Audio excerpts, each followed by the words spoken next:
Colossenses capítulo 2, versículos 18 e 19.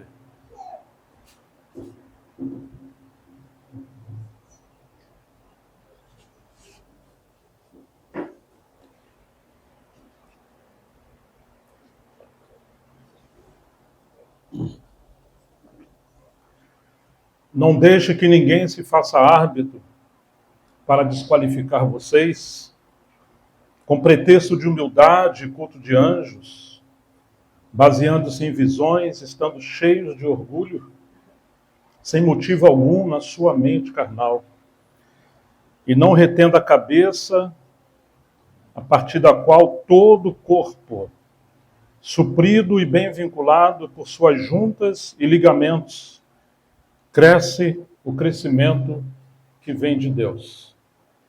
Vamos orar mais uma vez. Senhor, nessa manhã nós queremos mais uma vez agradecer ao Senhor por esse privilégio de estarmos diante da Tua presença, da Tua palavra, rever tantos irmãos queridos. Te agradeço também pela minha irmã Solange que está conosco, meu sobrinho Bruno. Que a Tua bondade seja conosco em abrir a Tua palavra e nos dar sabedoria espiritual, discernimento. Tu sabe a necessidade de cada um que estamos aqui e da obra que o Senhor está fazendo nessa região. Confiamos no ministério do Teu Espírito. Em nome de Jesus, para a Tua glória. Amém. Provavelmente todos sabemos que não foi Paulo que fundou a igreja em Colossos. Foi Epáfras, que certamente ouviu o Evangelho por meio de Paulo, provavelmente em Éfeso, quando ele esteve ali alguns anos. E Paulo, quando teve conhecimento da igreja em Colossos, ele ficou muito grato ao Senhor e passou a orar por eles. Capítulo 2 diz que ele batalhava em oração por aqueles que estavam ali em Colossos, em Herápolis e outros daquela região. Mas Paulo percebeu, não só pela informação de seu discípulo, de seu cooperador, Epáfras, das batalhas que aqueles irmãos enfrentavam ali e também na região. E uma delas é que havia um movimento surgindo, crescendo, chamado gnosticismo. Entre outras batalhas que eles tinham. De maneira resumida e simplificada, o gnosticismo era um movimento religioso, porém que envolvia filosofia, conhecimento elevado e judaísmo. Eles gostavam de coisas esotéricas, místicas, com muito conhecimento. E um dos grandes problemas do gnosticismo é que havia uma arrogância tão grande que somente uma classe superior provavelmente poderia penetrar nos mistérios que eles estavam pregando. E as pessoas mais simples estariam, digamos, como no átrio exterior. Eles não conheceriam a profundidade desses mistérios. Então era um nível quase assim inatingível. E eles gostavam de alegorias, de metáforas e de vários aspectos do judaísmo. Então passaram a perseguir os cristãos com seus ensinamentos, com oposição, especialmente seus mestres. Enquanto Jesus veio pregar aos simples e aos pobres, esse movimento pegava os mais avantajados, tanto no conhecimento como também numa vida próspera. E era uma espécie de... Eles apresentavam uma espiritualidade desumanizada. Suprimia as vontades humanas no ceticismo, suprimia seus dons, seus talentos naturais, de maneira que as pessoas estavam sendo desumanizadas, levavam um jugo muito pesado, um fardo religioso muito pesado. E aquela espontaneidade, simplicidade devidas a Cristo estava se perdendo. Então, quando Paulo escutou o que estava acontecendo ali, ele escreve uma carta, porque ele desejava estar com esses irmãos. E ele vem ressaltando a simplicidade do Evangelho. Eles ouviram a verdade do Evangelho em Cristo, e porque eles creram, receberam o Espírito Santo. E agora, assim como eles aprenderam Cristo, e não apenas algum conhecimento sobre Cristo, Paulo diz, andai nele, ou seja, andem em Cristo, que Cristo seja não só o fundamento e a cabeça, mas que seja o conteúdo. que ele seja o estilo de vida, que ele seja a proposta da jornada de vocês. Todo o conhecimento, toda a riqueza da sabedoria, todo o tesouro, inclusive da plenitude de Deus, estão em Cristo. Vocês não precisam absolutamente criar nenhuma outra expectativa de receber um conhecimento mais elevado ou uma liderança extraordinária, porque a pessoa do próprio Senhor é toda a expectativa e toda a resposta de Deus que eles precisavam. Tudo que eles necessitavam estava em Cristo. Eles não necessitavam, não necessitavam nem receberiam nada além de Cristo. E tudo que Deus se propôs a fazer e dar, já fez no seu Filho. Se houvesse mais algum outro aspecto de revelação, seria em relação aos mistérios e profundidade da comunhão do Pai com o Filho no Espírito e tudo aquilo que ele quisesse revelar do seu Filho, mas nada além do seu Filho. Mas esse movimento judaico e gnóstico queria aprisionar os irmãos. Então tem que preservar o culto dos anjos, a celebração das festas judaicas. Paulo está dizendo que não. Que tudo aquilo do Antigo Testamento era sombras e figuras. Mas o corpo daquelas sombras é Cristo. E aí Paulo vai falando de algumas coisas, entre elas, esse versículo 18 e 19, não deixe que ninguém se faça árbitro para desqualificar vocês. Estou usando a Nova Almeida atualizada. E esse é o problema. Quando algumas pessoas se acham intermediárias entre Deus e o povo de Deus, como se fosse vigário geral ou único e exclusivo de Deus, ele passa a julgar as pessoas. No lugar de ver a graça de Deus, vê os defeitos. Quando não encontra defeitos, ele aponta defeitos. Então a vara de medir não é a pessoa do Filho de Deus. Aquele que ocultou as coisas dos sábios entendidos e revelou aos pequeninos. Não, eles anulam os pequeninos e querem, de maneira vaidosa, ostentar essa sabedoria entre os que se acham sábios. E Paulo diz que ele não veio pregar o evangelho com ostentação ou sublimidade de sabedoria, mas ele vem em demonstração de espírito e de poder. Ele falaria até sabedoria entre os perfeitos. Isso é uma ironia, porque Paulo está dizendo que Deus tornou loucura a sabedoria desse mundo. Ele ocultou as coisas dos sábios entendidos e revelou aos pequeninos. Onde está o sábio, onde está o inquiridor deste século? Se os homens realmente tivessem conhecido a sabedoria de Deus, não teriam crucificado a verdadeira sabedoria, que é o Logos de Deus.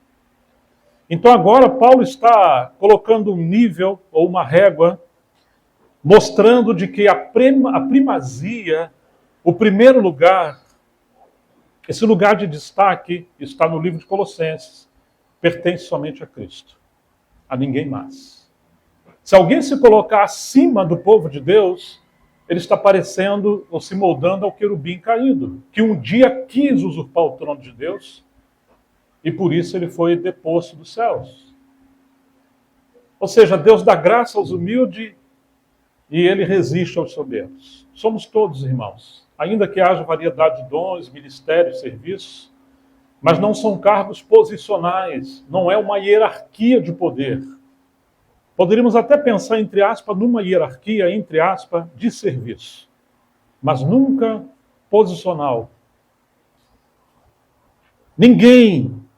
Não deixam que alguém se faça árbitro ou um juiz para desqualificar vocês, para suprimir, para controlar, para reduzir, com pretexto de humildade.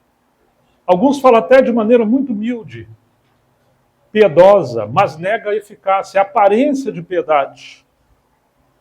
E culto dos anjos. Agora você percebe a tendência de que a própria teologia, a própria doutrina, o próprio ensinamento não era baseado nas sagradas escrituras, no corpo da verdade, onde o próprio texto sagrado interpreta o texto sagrado, onde a tipologia se tornou realidade. A palavra profética se cumpriu na encarnação, se cumpriu na cruz, se cumpriu em tudo aquilo que ele falou e fez.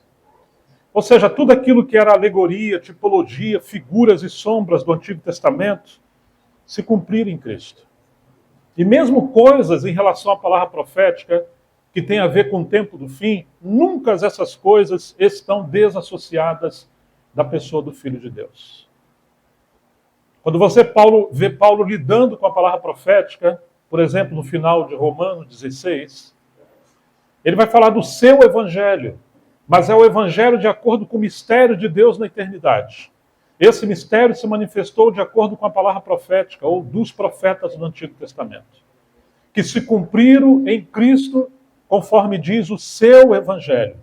Ou seja, que a mensagem de Paulo, ou a mensagem profética de Paulo, não está desassociada, ou não estava desassociada, do mistério de Deus em Cristo desde a eternidade, que se manifestou pela palavra profética do Antigo Testamento e se cumpriram em Cristo. E agora Paulo está simplesmente, nas suas cartas, explicando, interpretando pelo Espírito Santo aquilo que Deus plantou e fez no seu Filho. Em Gênesis tem as sementes, nos profetas eles estão regando as sementes. No Evangelho temos o fruto, bendito o fruto do seu ventre, que é o Filho de Deus. No livro de Atos, aquela árvore maravilhosa, né, que diz: se o grão de trigo cai em terra e não morre, fica sozinho, mas se morrer ele vai produzir muito fruto. E aí temos a igreja cheia de fruto. E as cartas, Deus está podando essa sua vinha para que produza mais fruto ainda. E no Apocalipse teremos uma grande colheita no final dos tempos.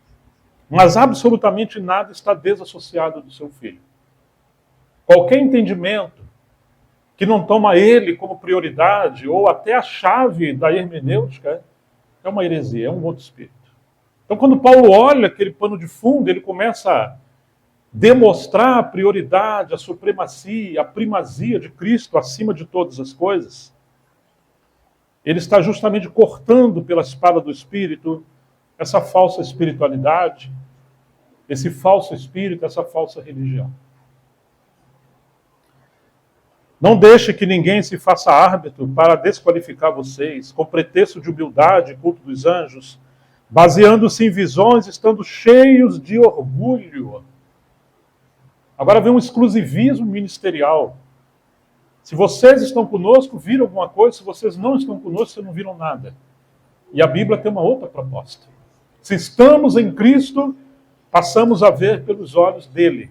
Nem nossos são. É o Espírito Santo no meio do seu povo. Mas aqui havia essa ostentação. E diz que sem motivo algum na sua mente carnal. Não mente espiritual. E não retendo a cabeça. Agora, o texto mostra para nós de que eles desprezaram a cabeça, que é Cristo, e eles agora se tornaram a cabeça. E esse é o problema. Reter a cabeça no sentido de que nenhum movimento, nenhum serviço, nenhuma iniciativa deve partir do homem em si. Se Cristo é a cabeça e somos membros desse corpo, somente ele tem essa prerrogativa de coordenar os membros do corpo, de dirigir. E o que é interessante é que cabeça não fala simplesmente de coordenação, mas fala também de provisão. Uma vez que o homem se torna cabeça, o corpo vai morrer. Aqueles que o seguem vão esvair, porque não tem vida, não tem espírito, não tem poder. O ministério do Espírito Santo é glorificar o Filho de Deus. Se não for o Filho de Deus em prioridade, o Espírito Santo vai embora. E o homem fica. Agora, no lugar da graça, esforço humano. No lugar da provisão do Espírito Santo, os homens têm que prover muitos recursos, muita literatura, muitas programações, quanto ativismo, porque falta a realidade. Quando a realidade vai embora, surgem as imitações. Vamos pegar pelo menos a parte positiva desse versículo 19. Retenham a cabeça. Retenham a cabeça. Por quê? Porque é a partir da cabeça que todo o corpo, não apenas parte do corpo, não haverá divisão no corpo. Não haverá acepção de pessoas. Uma vez que estivermos ligados à cabeça, o nosso ambiente de comunhão não pode ser menor do que toda a esfera do corpo de Cristo. Ainda que a cabeça nos ligue com alguns membros, mas o nosso coração deve ser tão amplo como o coração de Deus, que não exclui nenhum dos seus filhos. Essa mesa não pode ser nossa mesa. Se for nossa mesa, virou uma seita. Essa mesa é do Senhor. E a mesa do Senhor está aberta a todos aqueles que são pelo Senhor. Todos aqueles que nasceram do alto. Então se torna uma assembleia representativa de toda a congregação, de todo o povo de Deus.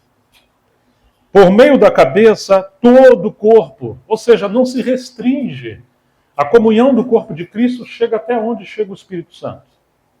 Embora tenhamos administração local, no sentido administrativo, mas no sentido de comunhão, serviço, não deveria haver limites, porque o Espírito Santo quer nos guiar e guiar a outros a essa provisão espiritual que enriquece o corpo de Cristo. Isso é uma linha muito fina que precisamos da graça de Deus para compreender essas coisas. A partir da qual todo o corpo, suprido e bem vinculado por suas juntas e ligamentos, cresce o crescimento que vem de Deus, ou o crescimento que somente Deus pode prover.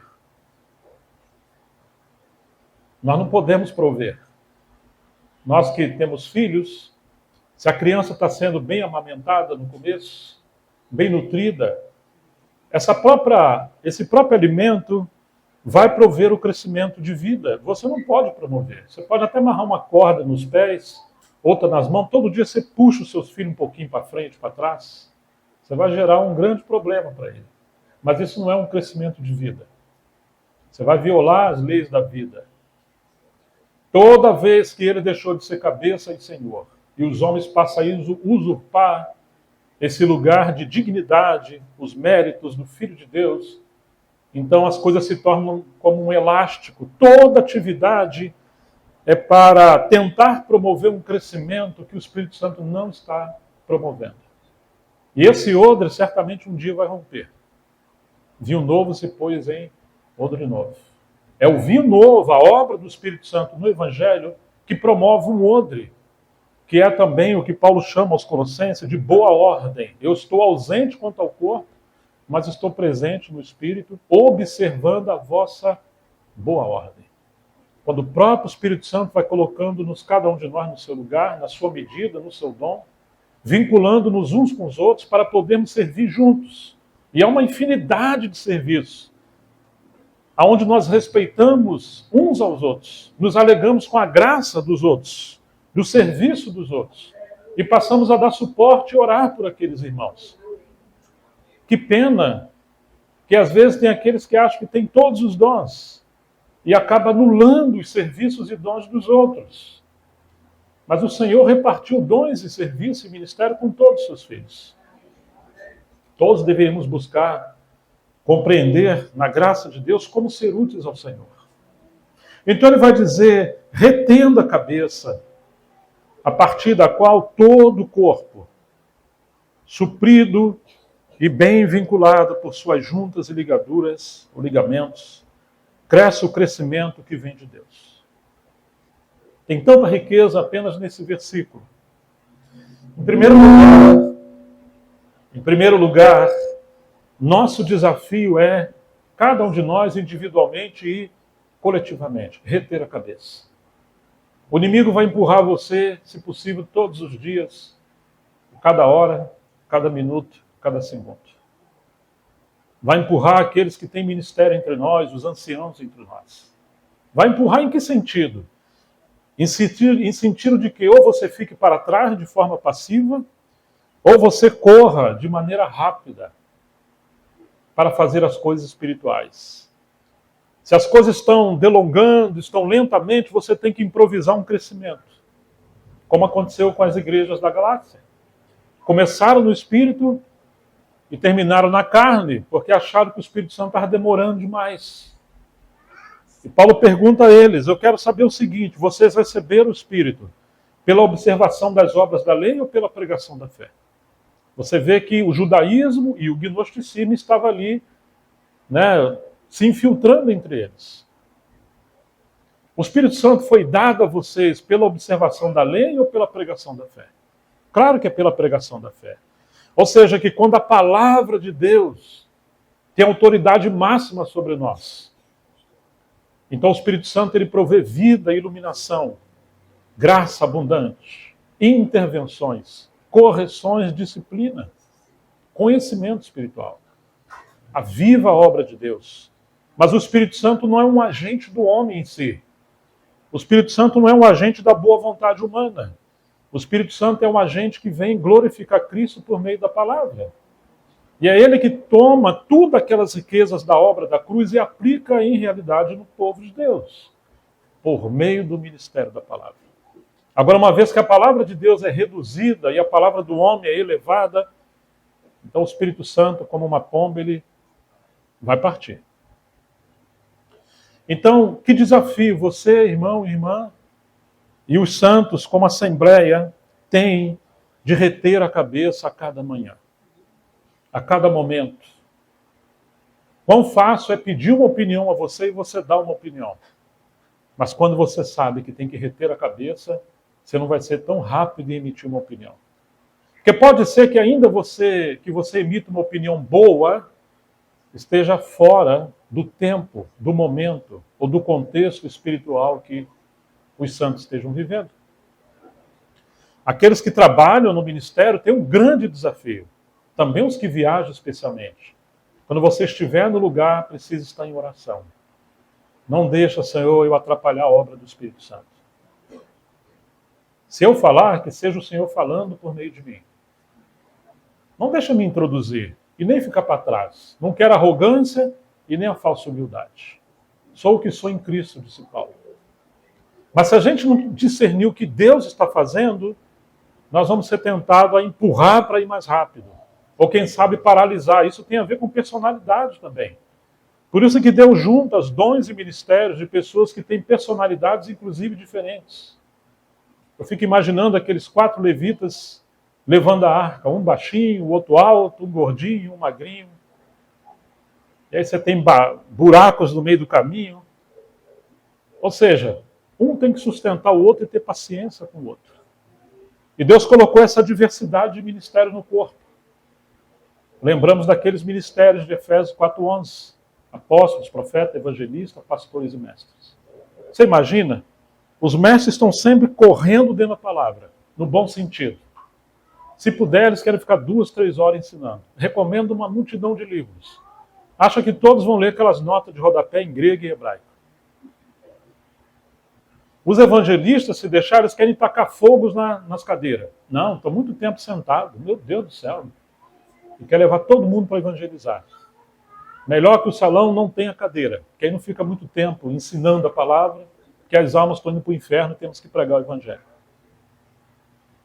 Os profetas não estão nem no mundo pregando o evangelho em si e nem gastando muito tempo esquadriando o sentido exato dos textos em seu contexto.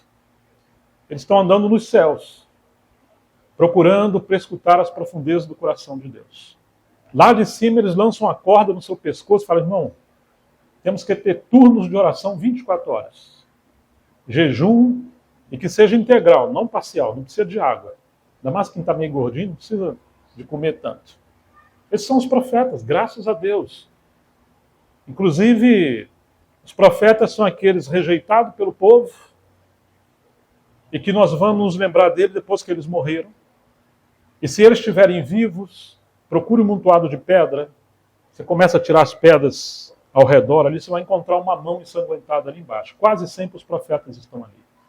Porque os profetas são aqueles que se levantam para apresentar sentença de juízo de Deus quando o povo está saindo do caminho. Por isso precisamos de profetas e mestres. Os profetas às vezes olham e falam, aquela parede lá está um pouquinho torta. Lá vem ele. Os apóstolos são aqueles que estão sempre indo, né, sendo enviados. Só que ele quer levar todo mundo também, né? Na igreja de Antioquia havia profetas e mestres. Você falou, separai-me agora Saulo e Barnabé. Mas não separou a igreja inteira. Mas a tendência, se não tiver equilíbrio, é querer que todo mundo se levante e todo o dinheiro que é contribuído seja destinado para aquela obra, naquele país ou naquele lugar. E nós, às vezes, ou aqueles que não têm esse chamamento, ficamos frustrados, né? Será que sou tão carnal? Eu não sinto esse poder, essa vocação. Já moro nessa casa há tantos anos, nunca ganhei um vizinho. E às vezes nos sentimos condenados. Os pastores normalmente são aqueles que, ainda que não tenham um ministério para falar para uma grande congregação, mas eles conseguem interpretar a palavra dos profetas e mestres e alimentar o rebanho, às vezes de casa em casa, de pessoa em pessoa. E quando fala a congregação, é uma palavra de encorajamento. É uma palavra não tanto de conhecimento profundo. É uma palavra que fala mais ao coração do que à mente. Ele tem mais preocupação em manter o povo unido e focado na cabeça. Ou seja, graças a Deus por essas distinções de ministérios, só que a cabeça é que coordena. Nós não podemos jamais fazer isso. E além disso, temos uma infinidade de dons e serviços na igreja que não estão restritos a um momento de reunião. A tendência daqueles que têm um ministério mais forte é agarrar tudo e ter dificuldade de delegar. E quando isso acontece, você está atrofiando o corpo de Cristo. Precisamos aprender a delegar serviço, encorajar pessoas. Recentemente eu estava na Colômbia, né? E eu contei um pouquinho, muito pouquinho, porque nós somos modelo, do que estamos aprendendo com o Senhor lá em Montemor. As reuniões menores não tiramos as crianças. Especialmente quando eu estou servindo com a palavra, por exemplo, estávamos estudando Filipenses. Eu falei, domingo que vem, nós vamos falar do capítulo 1, do versículo 1 a tanto. Então, pais, leiam em casa esse capítulo, leiam a carta toda, mas se dediquem nessas passagens. Aí vocês ajudam as crianças a memorizar. A pequenininha memoriza um pouquinho maior memoriza 2. Quem puder, memoriza o capítulo inteiro. Mas é uma maneira de ajudar os pais a ajudar aqueles que cuidam das crianças, porque às vezes não é o diabo o maior adversário das crianças, são os pais, quando eles gastam tempo na televisão e subornam seus filhos dando um celular para não cuidar dos seus filhos, e alguns, em nome de um salário um pouco maior, entregam suas crianças a Moloque.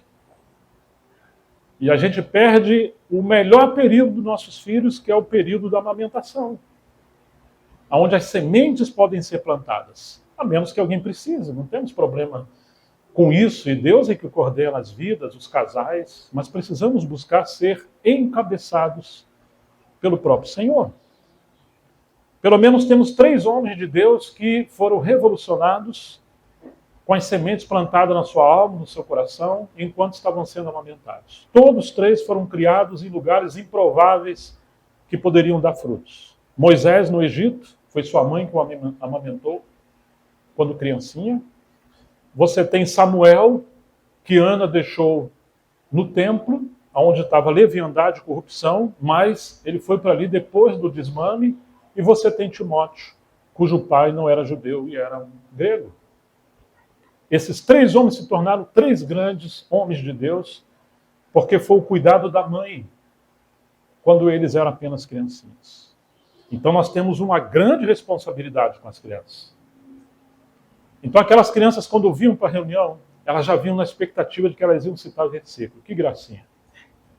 Aí ia dando o final da reunião, e às vezes não falavam nada. Tio, não vai ter versículo hoje? Então os pais tinham que, no lugar do centro da casa ser a televisão, tinha que ser a mesa. Isso é muito bom. E eu me lembro que eu, dando alguns exemplos, falei, por exemplo, uma criancinha pode ajudar a coletar os copinhos da ceia. Elas têm tanta energia e é muito difícil ficar sentada muito tempo numa reunião. Então você pode canalizar a energia das crianças. Elas vão se sentir úteis e não inúteis. Elas podem ajudar a levar um copo d'água, ou dar um microfone. Tem uma infinidade de coisas que elas podem fazer. Então uma irmã estava ouvindo essa mensagem num outro estado, num outro departamento de Colômbia. E depois ela escreveu para os irmãos presbíteros que a criancinha de 3 anos falou assim, tá vendo, mamãe? Eu posso levar o copinho da ceia. Eu posso levar uma água para o irmão. Eu posso levar o microfone. Eu posso... Só que manda ficar sentado o tempo inteiro. Eu não estou aguentando mais ficar sentado. Não provoqueis a ira aos vossos filhos. Pegar uma criança hiperativa, ficar 2 horas sentado, não é mole não. Então, assim, quantos serviços, quando as nossas meninas iam levar a contribuição financeira do gasofilácio, a gente dava o envelope na mão dela. Eram 3 toquinhos pequenininhos, mas quase caindo. Mas já era uma maneira de ensinar elas a serem úteis e também a terem mordomia. Porque se você dá um dinheirinho para a criança e ela vai gastar tudo, você está ensinando ela a ser egoísta e avarenta desde pequena. Separa a primeira parte do Senhor e leva lá no dia, ou primeiro dia da semana, ou quando os irmãos estiverem juntos, põe lá. É uma disciplina espiritual. Temos tanto serviço na igreja, tantas coisas que devemos compartilhar, que vão muito além do nosso tempo aqui sentados uns com os outros. Se quisermos uma igreja viva. Dizia um autor, um obreiro, se você quer uma igreja muito bem organizada, como um sistema, uma engrenagem muito correta, deixa os homens só nos serviços principais. Agora, se você quer uma comunidade cheia de vida, de alegria, de relacionamento, introduza as mulheres para também compartilhar os serviços. E a gente vai ver que coisa que a gente não percebe, as mulheres percebem. Então teremos um governo, uma liderança dos homens, mas uma igreja cheia de vida, de relacionamento, de cuidado, onde muitas coisas nós não conseguimos perceber. Você quer ver um exemplo? Lucas capítulo 8, depois do capítulo 7, um sacerdote diz que um mestre quer seguir Jesus. Ele diz, olha, a raposa tem seus covis, os pardais têm seus ninhos, os pássaros, o filho do homem não tem onde reclinar na cabeça. Tem certeza que você quer me seguir? Eu não tenho provisão, não tenho dízimo, não sou da classe sacerdotal. E depois dali ele vai percorrer outras regiões. Então chegamos em Lucas 8, de versos de 1 a 3, diz que as mulheres serviam a Jesus com seus bens, com as suas fazendas, com seus recursos. E Lucas cita, como um bom historiador, ele cita o nome de várias mulheres ali. Mas ali você vai ter a esposa de Cusa, que era um administrador de Herodes. Se João Batista perdeu a cabeça porque denunciou Herodes, imagine se ele souber que o seu administrador, parte do dinheiro dele, a mulher toma para abençoar o ministério de Jesus. Ainda assim, essas mulheres, correndo risco, não só contribuíam e sustentavam Jesus, mas elas seguiam Jesus. E diz o texto de 1 a 3 que não eram somente essas mulheres. Diz que muitas outras ou várias outras. Os homens não perceberam a necessidade de Jesus como homem na sua humanidade. Mas uma mulher da qual seu ventre gerou o verbo de Deus, cheio de sensibilidades maternais, de preocupação com uma criança e agora de preocupação com um obreiro. Elas passaram a ter sensibilidade e a cuidar do servo de Deus. É muito interessante que elas cuidaram de Jesus. E isso nós encontramos muitas coisas que essas mulheres e outras mulheres fizeram para suprir o servo de Deus. Você vai encontrar em Lucas 16 uma relação enorme de pessoas que contribuíram com seus serviços e dons com Paulo. Mas você vai encontrar muitas mulheres ali. Muitas mulheres ali. Ou seja, que não eram apenas donas de casa. Elas cooperavam no Evangelho, com seus dons, de várias maneiras. Mas, irmãos, quantas das vezes nós não percebemos a necessidade de um diaconato que envolva mulheres também? E quantas vezes os serviços na casa de Deus estão, digamos, não tão bem ajustados? A Bíblia diz que aquele que se afadiga no ministério da palavra, os presbíteros que governam bem e se afadigam no ministério da palavra, eles devem ser dignos de duplicar da honra, honorários ou salários. Porque não se pode amordaçar a boca do boi que debulha o grão. Foi isso que aconteceu com Jesus. Paulo, porque a igreja de Corinto era desordenada e julgava o ministério de Paulo, então, além de ministrar o evangelho, pregar o evangelho, ele fazia tendas. Mas o modelo não é Corinto, o modelo é Filipos. Ou as igrejas da Macedônia, que enquanto Paulo está trabalhando em Filipos, em Corinto, sendo pesado aparentemente aos irmãos, as igrejas da Macedônia que eram pobres, Paulo diz que despojou essas igrejas. Despojar é tirar com violência. Claro que não violentou, mas as igrejas em Corinto, as igrejas da Macedônia enviavam a provisão para suprir o ministério de Paulo.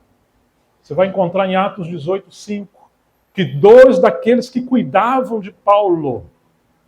Tem pessoas que Deus coloca para cuidar dos servos de Deus. E isso é um ministério, ser um colaborador, assim como aquelas mulheres cuidaram de Jesus. Depois que eles chegaram, como eles trouxeram as doações das igrejas da Macedônia, Paulo se dedicou inteiramente pregando a palavra em Corinto. E depois também o seu tempo em Atenas.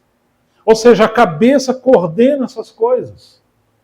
Mas quando nós não temos essa coordenação, quantos serviços na casa de Deus nós não percebemos. Por isso precisamos orar, Senhor. Nós não queremos teologia da prosperidade, que tira o bem dos irmãos, mas também não queremos espírito de miserabilidade, aonde não damos e quando damos, damos o resto. Nós queremos, no Espírito de Cristo, honrar o Senhor de todas as formas. E que haja um ministério, um serviço que se ocupe também das coisas práticas, com equilíbrio. Mas isso só é possível pela coordenação do Espírito Santo. Quantos serviços, quantos encargos. Aqui entre nós tem uma irmã que eu conheci, acho que há 38 anos atrás. E eu me lembro que ela tinha um marido que um dia ele falou para mim assim: Gerson, eu ando meio triste. Por quê? Eu não sei pregar a palavra como alguns de vocês. Eu não entendo bem a Bíblia. Eu não sei um bocado de coisa. Eu acho que eu não sei fazer nada. Eu não tenho dom nenhum. E era interessante que quando vinha obreiros de fora, naquela época, muitos irmãos vinham frequentemente, não muitos, mas frequentemente passavam irmãos aqui. Esse irmão pegava a bicicleta dele, sem ninguém pedir. Ele visitava as casas. Falou: chegou 2 irmãos na casa do fulano, e a gente sabe que é a igreja que recebe, não é só a casa do irmão, ainda que a casa dele abriu, mas a igreja deve receber. Muitos irmãos eram pobres naquela época. Você pode ofertar alguma coisa? 1 quilo de açúcar, uma penca de laranja, meia dúzia de banana. Eu vou fazer um bolo. Ele enchia a bicicleta dele: isso aqui é uma contribuição da igreja para abençoar a casa que está hospedando os obreiros. Quando chegava o inverno, ele recolhia a roupa dos irmãos que tinham uma condição um pouquinho melhor e levava para os mais pobres. Então ele via se tinha goteira nas telhas e também via se as crianças tinham calçado. Ele achava que não tinha dom. Vocês estão entendendo? Porque às vezes a gente resume a vida da igreja no dia do culto. Um dia santo, um lugar santo para ouvir um líder ou alguém especial. Não, o corpo é muito maior do que isso.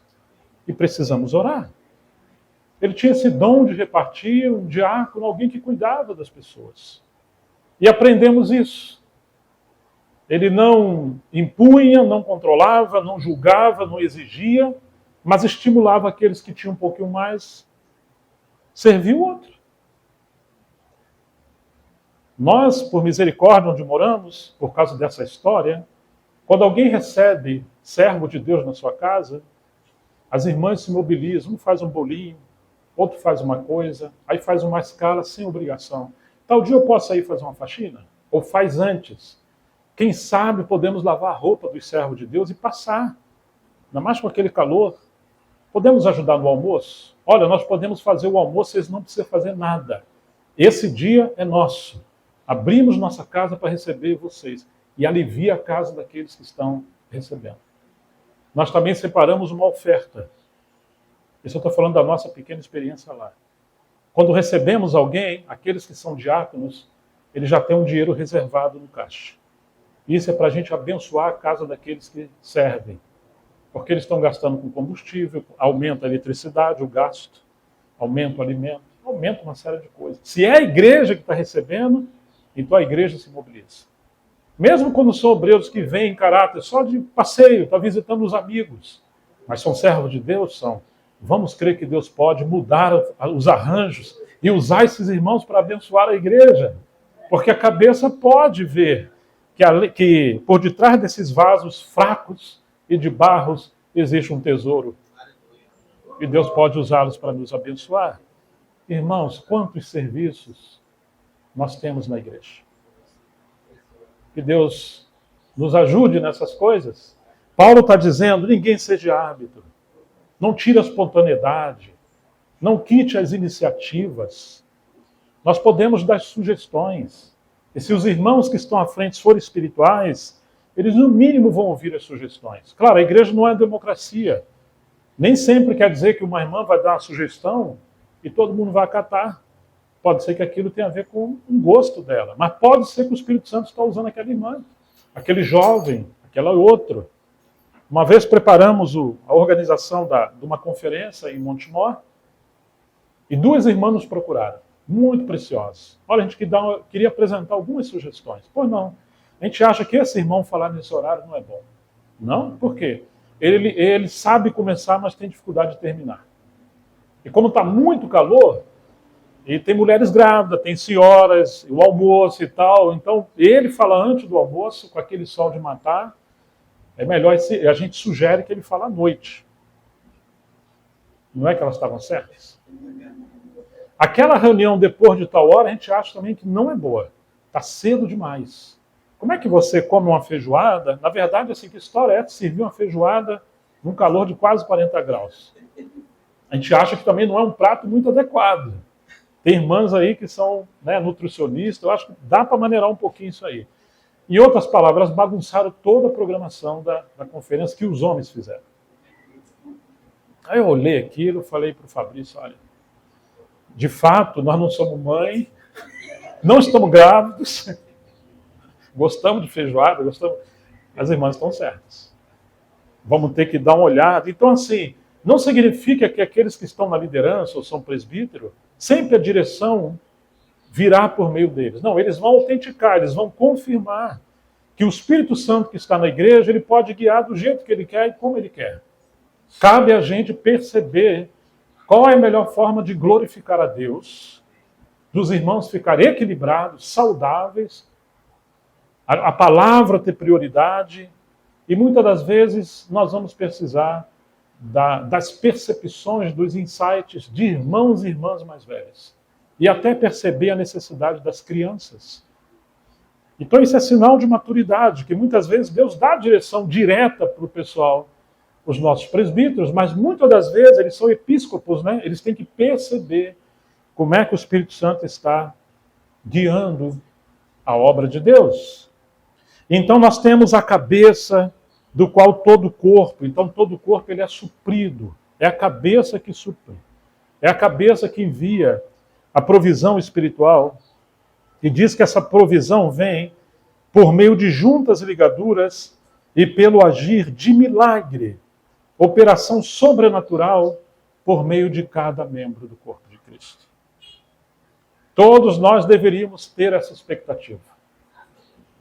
O Deus ou o Senhor que falou a Ananias, que você não sabe quem é, nem tampouco eu, era apenas um discípulo, que o Senhor manda ele levantar e ir lá encontrar um homem Saulo, que seria um grande apóstolo. Ananias era só um discípulo.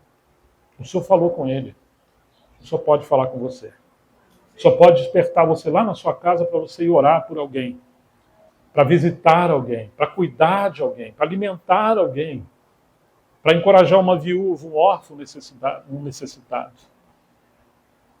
Uma vez uma irmã falou, nossa, eu estou tão desmotivado, eu queria ser tanto útil, servir tanto, eu tenho tanta energia, lia muita palavra, lia muito livro, a cabeça estava bombando conhecimento. Eu falei, você tem certeza? Eu falei, eu tenho, irmão. Me dá uma direção, me dá um conselho. Eu falei, olha, eu vou dar. Tem uma irmã que nasceu o menino dela agora há pouco tempo, ela já tem 2 filhos, o marido trabalha fora. Seria muito bom você visitá-la. Ajude ela. Lava as roupas das crianças. Vê se ela precisa de uma faxinazinha. Vê se ela está bem de saúde. Porque nós espiritualizamos tantas coisas que esquecemos que o Espírito Santo e a provisão de Deus é para seres humanos e não para querubins. Deus pode nos usar e permear todas as necessidades da vida humana. Ou seja, tenham muito cuidado com a espiritualidade infrutífera. Parece um monge lá na montanha. mas não serve. Não cuida, não ama, não tem empatia, não tem compaixão. Né? Temos que ter muito cuidado com mestres que não têm um coração no rebanho, porque vai machucar o rebanho. Eu fico imaginando Charles Spurgeon, o príncipe dos pregadores. Ele foi tão útil, tão útil. Você vai encontrar que todos os sermões dele são cristocêntricos ou redentores. Spurgeon sofria de depressão aguda. Spurgeon sofria de gota. Ele tinha vulnerabilidades humanas, de doenças. Isso tornou ele muito humano. Tinha compaixão das pessoas. Um príncipe que ao mesmo tempo era um moribundo.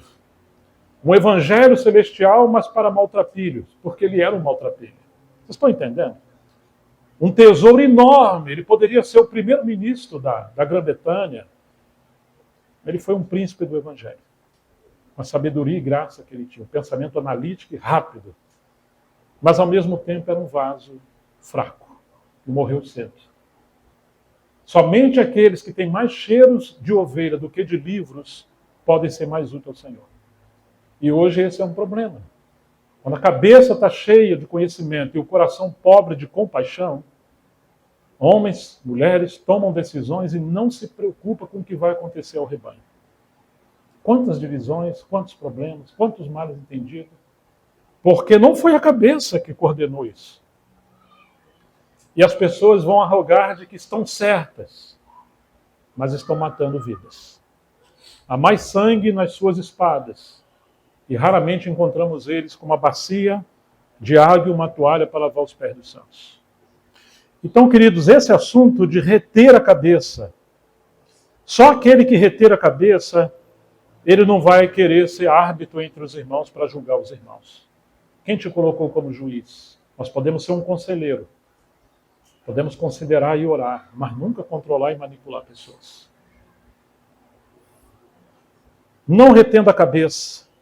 Então precisamos reter a cabeça, a partir da qual todo o corpo. Se o Espírito Santo realmente está fazendo algo, ele vai testificar no corpo. A menos que sejamos carnais. Mas se formos pessoas que amamos a verdade e amamos a Deus, teremos as impressões de que o Espírito Santo está guiando o corpo.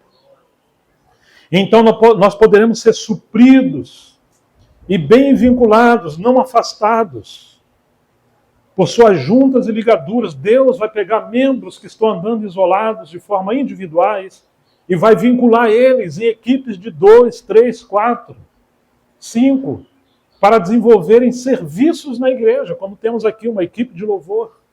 Podemos ter equipe que cuida de crianças, equipe da diaconia, conselheiro de anciãos e uma infinidade de serviços, que se alguém achar que pode regular o número de serviços na casa de Deus, está equivocado.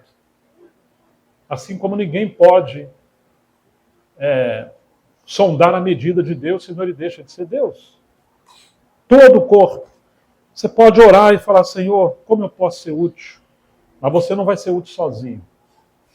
Sempre ele vai nos levar à utilidade em cooperação, em sujeição, em complemento uns com os outros. Pode até começar sozinho, mas isso é um complemento que vem em comunhão.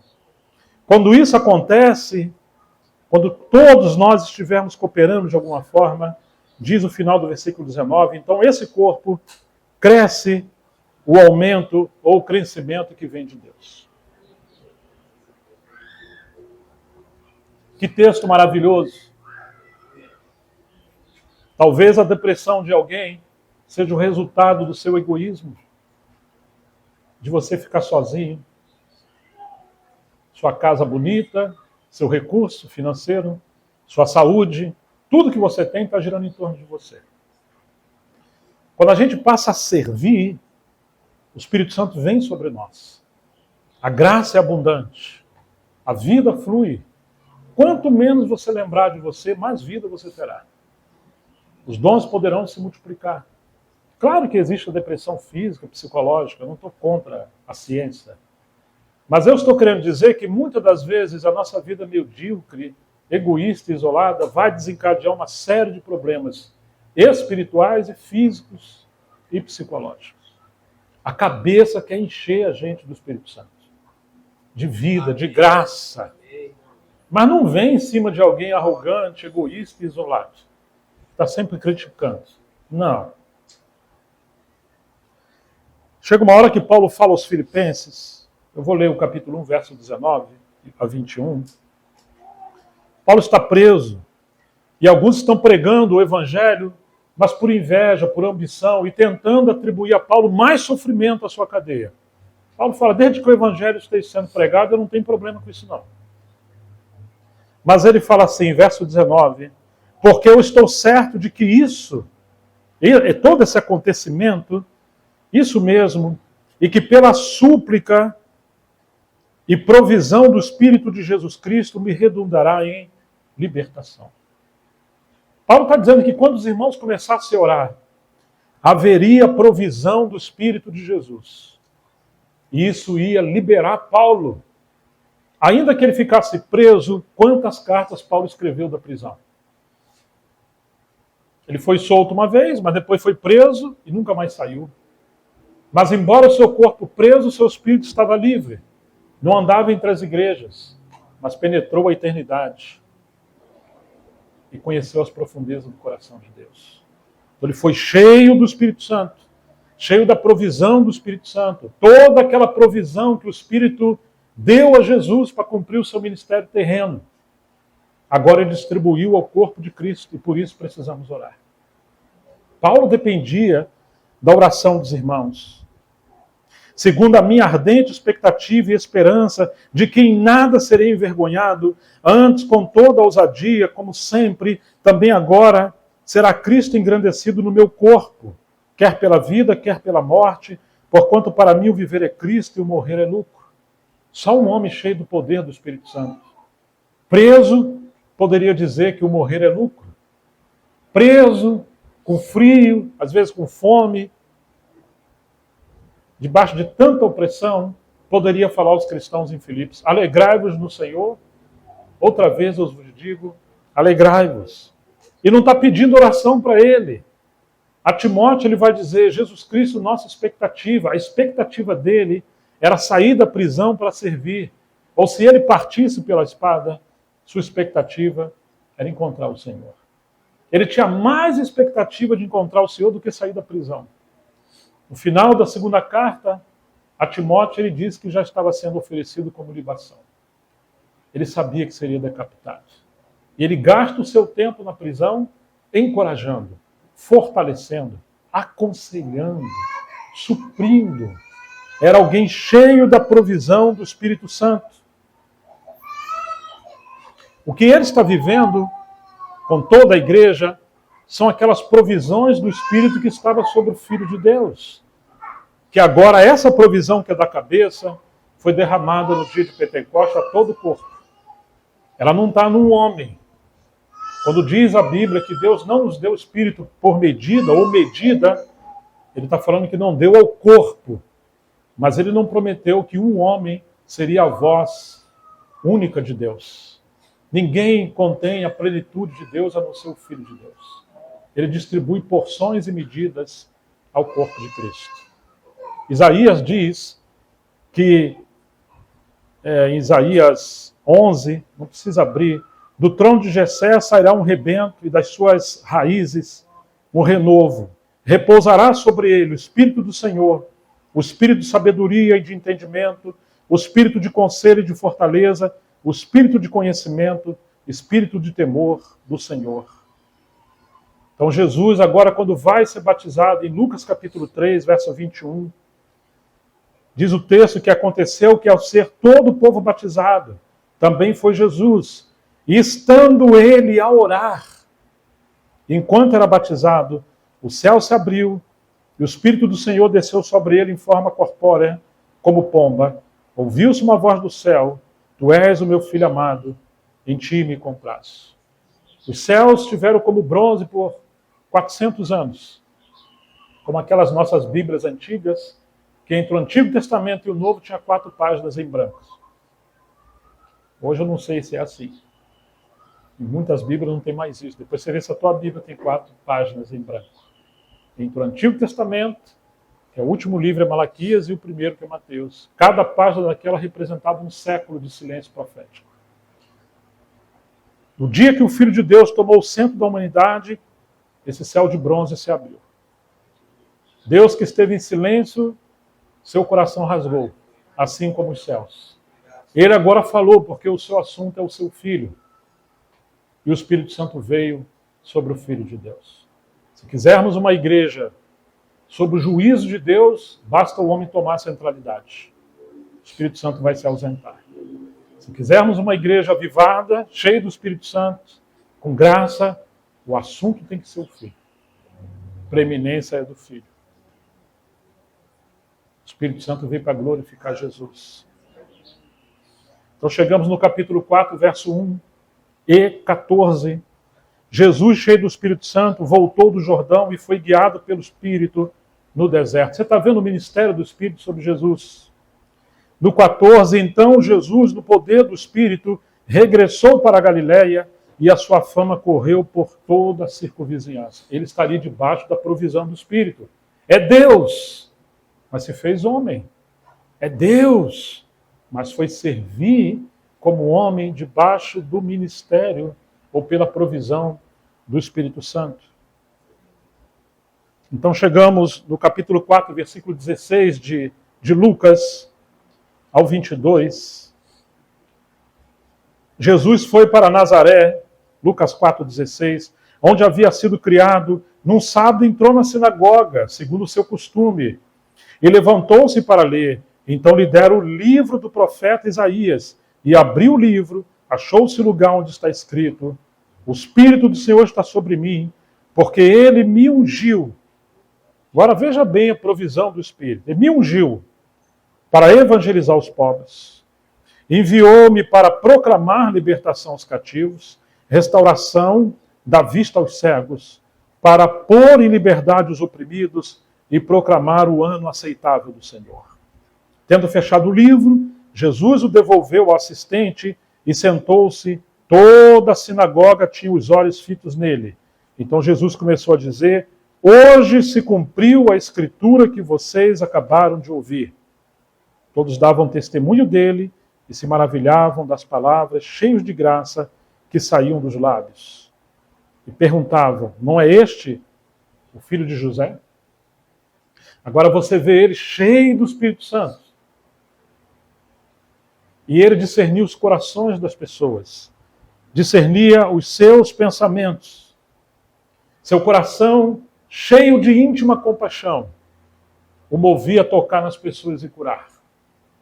Quase sempre, se não sempre, antes de haver uma cura milagrosa, o coração de Jesus se movia de íntima compaixão.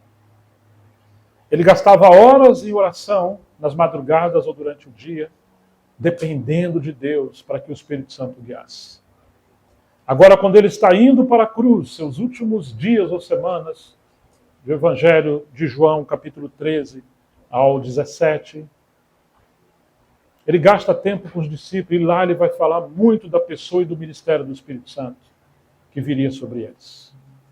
Para eles levarem adiante esse ministério, eles também receberiam toda a provisão do Espírito, quando ele estivesse retendo a cabeça. Então, depois que ele morre e ressuscita, ele diz: permanecei em Jerusalém, até que do alto sejais revestidos de poder. Olha aí a provisão do Espírito Santo. No capítulo 28 de Mateus, ele fala que ele está enviando os discípulos. Mas antes deles irem, ficar em Jerusalém, até que do alto sejais revestidos. Ninguém pode servir, nós não podemos fazer nada. Como disse Jesus: sem mim, nada podeis fazer. Permaneça em Jerusalém, até que do alto sejais revestido de dínamos, que era o poder do Espírito Santo para serem testemunha. Testemunha ali é mártires. Antes de morrer pela espada de Nero, pela perseguição de Roma ou qualquer um outro motivo, deveria morrer por egoísmo, para o individualismo, para a soberba, para a arrogância, para a competição. Eles eram mártires da alma, no coração primeiro, antes de serem mártires no seu corpo. Por isso não temiam ser mártires. Vocês serão minhas testemunhas, meus mártires. Eles voltaram a Jerusalém, subiram ao cenáculo, eram cerca de 120 pessoas. Eles não voltaram cada um à sua casa. eles voltaram para permanecer juntos. Diz a Escritura que eles permaneceram unânimes em oração com as mulheres. Então, em Atos 2, o Espírito Santo veio sobre eles no dia de Pentecostes, como em língua de fogo repartida, e todos se colocaram a falar em línguas. Pedro se levanta, prega o Evangelho, cerca de 2.000 almas se convertem. Depois sobe para mais 5.000. Eles são presos. Depois eles são espancados. Depois eles voltam e eles deram testemunho das ameaças que eles passaram porque foram presos. O anjo do Senhor solta Pedro da prisão no capítulo 12, mas antes, na outra prisão, capítulo 4, capítulo 5 de Atos, quando eles contam a prisão que tiveram e que sofreram, eles voltam cheios de alegria, cheios de gozo do Espírito Santo. E aí eles oraram e pediram a Deus poder e ousadia para pregar o Evangelho. E sabe o que diz o texto? O lugar onde eles estavam estremeceu. Todos ficaram, quem que lembra? Cheios do Espírito Santo. O Espírito que estava sobre o Filho, com toda a sua provisão, foi distribuído ao corpo de Cristo. Viviam unânimes. Agora ele sai cheio do Espírito. Ele não tem medo de morrer. Tanto que Estevão foi separado e foi nomeado, apontado para ser um diácono, e Filipe também. Estevão estava tão cheio de sabedoria e do Espírito que as pessoas não resistiam, os mestres da lei não resistiam ao Espírito e à sabedoria com que ele falava. Ele viu os céus abertos, o Filho do Homem que estava sentado ficou em pé. Foi apedrejado. Não estava chorando de dor. Não pediu para o Senhor livrar ele da pedra. Ele intercedeu como Jesus intercedeu na cruz. Para o Senhor ter misericórdia e perdoar esses homens.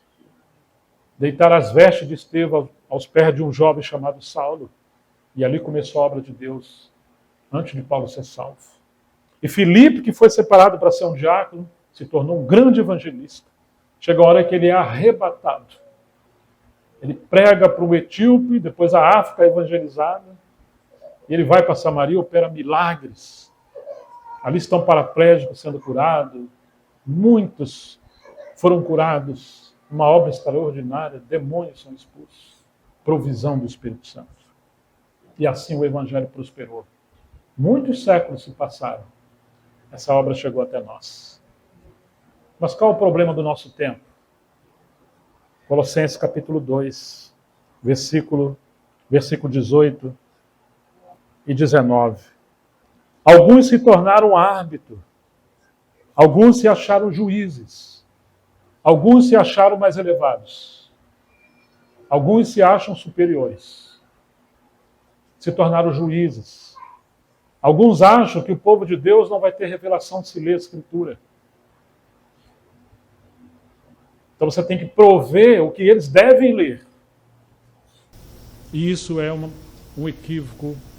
Estamos voltando à Idade Média, o tempo da Idade das Trevas, onde missa era lida em latim e o povo simples não podia ler porque não entendia. Uma classe elevada. Podem perceber que existe o que poderíamos chamar de um gnosticismo contemporâneo. Nós estamos no primeiro século, mas a classe que ostenta liderança, sabedoria, nível mais elevado, continua, porque isso é próprio da carne e dos demônios. Nossa carne é a mesma e os demônios são o mesmo. Oh, irmãos, uma boa liderança vai levar você a ler as Escrituras. Vai levar você a refletir nas Escrituras. Vai levar você a pensar enquanto você lê. Vai levar você a orar para discernir. Para que você veja. Ele vai ministrar a palavra, mas ele não vai substituir o Espírito Santo na sua vida. Precisamos de uma reforma, inclusive, do estilo de liderança. Se uma liderança não leva os irmãos a pensar, refletir, decidir pela verdade, e inclusive a ter liberdade de opinião nas coisas não essenciais, está castrando o povo de Deus. Está suprimindo o povo de Deus. É como aquela mãe que mantém um filho no colo por muito tempo, depois não sabe andar. Deixa a criança andar. Ah, mas vai cair, mas é assim que aprende a andar. Ninguém se faça árbitro para desqualificar vocês, com pretexto de humildade, culto de anjos, baseando-se em visões, estando cheio de orgulho sem motivo algum na sua mente carnal, vivendo de história passada. O maná que é do passado. E o maná do passado, você sabe, se você guardar do outro dia, fica fedendo.